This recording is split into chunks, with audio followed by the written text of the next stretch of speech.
would you like to learn how to use one of these? Do you want me to teach you step by step? I'm going to show you. If you have to do any job in a very high building or anything like that, I'm going to teach you step by step. I'm going to teach you how to turn it on. As you can see, you have the pedal here. We're not going to use it. So when the button is pushed, you have to lift it up. You see everything, and then push it. There you go.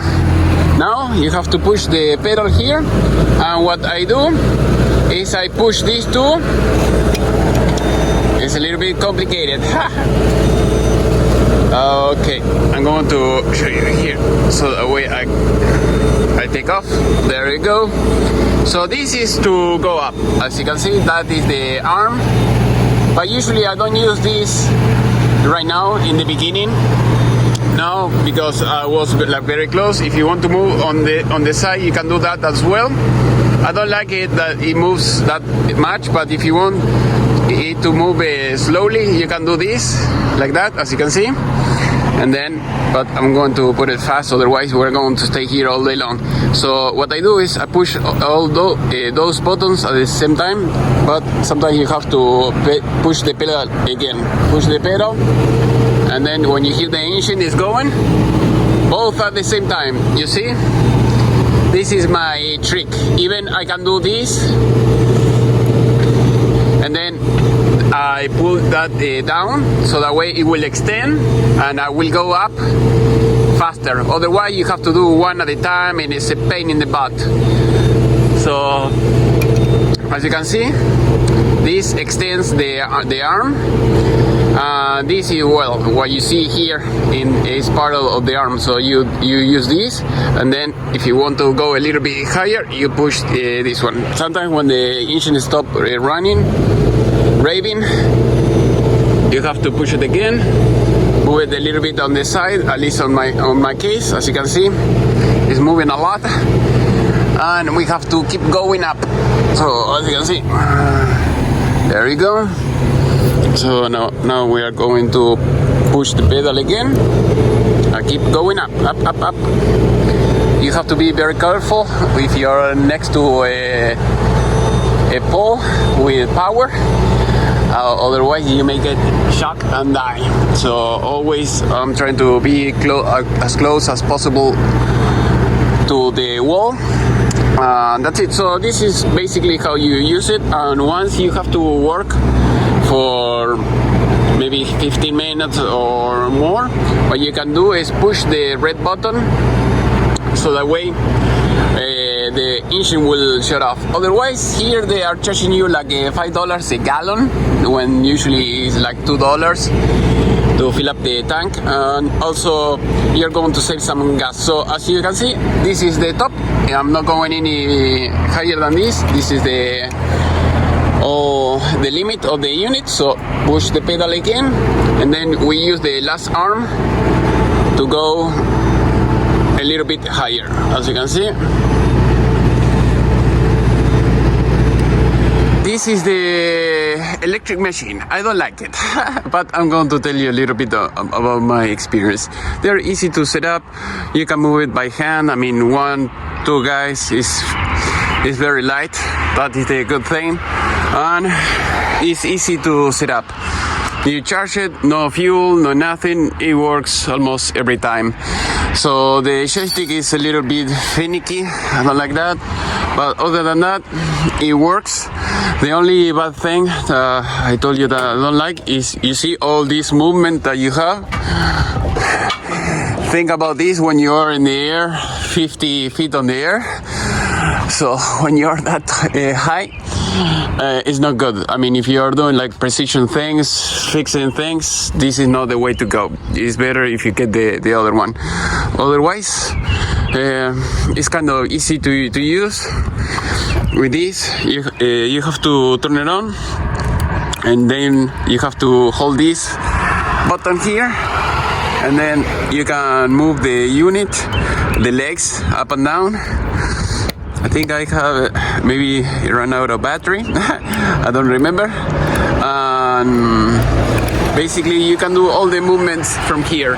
Also, when you're here on the top, I'll see if I can get in. I was using it to cut all the metal. There we go. So now, yes, because the key was on only to be used here. So you can choose this, that. If you, you have to see the image, the picture. The only thing is if you want to, this part, you want to go a little bit higher, you have to move it like that. What I don't like about the joystick is that you push it and then you go up, and sometimes, as you can see, it doesn't go up. It doesn't do anything, and there is no pedal to push or anything like that. So sometimes you have to give it a try like few times. Here you have the battery. As you can see now, it's working. There you go. And like I said, if you want to go a little bit to the left, to the right, you use this. If you want to put it like that, you go to the left, and then you see it will extend a little bit more. So that way I can start cutting all the wood that I see over here. Basically, that is how you use it. It doesn't make any noise, anything like that. I think, if you want to buy it, just keep in mind that it moves a lot, and if you're in a windy place, it will not be a good thing. So I'll keep working, and if you have any question, leave it in the comment in the section below. All right, I'm here with the controls. Here we have the thing, the bucket, so we have to put it on purple here, so that way we can use it from here, and we have to use this button to be able to operate this. It's like a safety thing. As you can see, it's coming down. You have to be careful that you don't damage the roof or anything like that. I think I have to lift it up a little bit, so I'm going to use this. There we go. It's going up, you see the arm? It's going up, up, up, up, up. It's kind of slow, but when you are on top of that, it might be kind of scary or fast. So that is why it's better to go slowly with the joystick. Now, as you can see, I'm pulling it down. I just passed the roof, so it should be okay.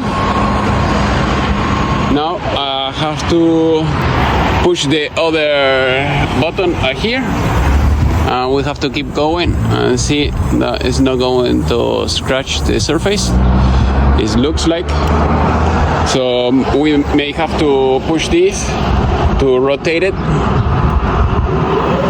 There we go, it's rotating right now, as you can see. Now we have a lot more room to take it down. Now we're going to push this down, as you can see, and then it's coming down little by little. So basically that is how you operate this machine. Always, it depends on the model. You have to see. I don't like this machine. I don't recommend it. Maybe for very short or maybe not that high jobs where you don't need much precision. Otherwise, I don't recommend it at all. Also, you have to make sure that you have all these 4 lights before you start operating. Otherwise, it might be unstable. Also, surely the machine, it has so many sensors that it will not allow you to operate it. So now we have to keep going down. Push the button here, and then here. There we go. That is, if you're there and you do that, that would be kind of scary because you may fall.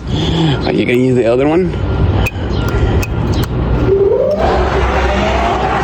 Basically, that is how it works. So you have to see which one works best for you, the best way. But now I need both hands. But that was my mini class. So when you push this like that, you handle these 2 feet that you see here, and these 2 here. So basically, those feet that you see here, and there, over there. And after that, you can almost tow it with any truck.